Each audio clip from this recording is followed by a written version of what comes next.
In today's video, I'm going to teach you how to reset OBS Studio settings.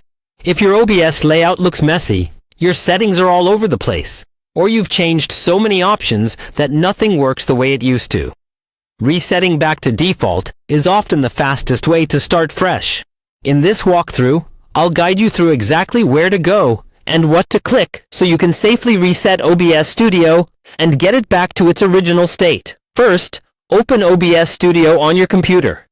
Give it a moment to load, and make sure you're on the main OBS window, where you can see your scenes and sources at the bottom. Before we reset anything, it's a good idea to think about what you might want to keep. If you have complex scenes, custom layouts, or unique profiles, consider exporting or writing down any important settings, because resetting will clear many of these customizations. Now, look at the top of the OBS window for the menu bar. Find the option labeled File. Click on that, and a drop-down menu will appear.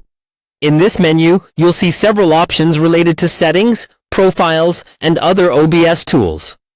What we're looking for is the option that allows you to reset or revert. Depending on your version, this may appear as an option to reset the current profile or restore default settings.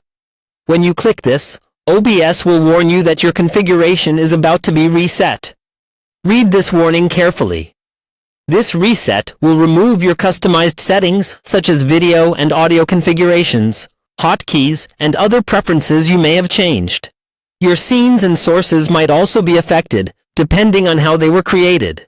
If you're comfortable starting again from a clean slate, go ahead and confirm the reset. OBS will then revert your settings back to their default values, just like when you first installed the program. When the process is finished, you may notice that your layout looks different and your previous custom options are gone. This is exactly what we want for a full reset. From here, you can set up OBS again with a fresh configuration. Go through your video, audio, and output settings carefully and adjust them to match your needs.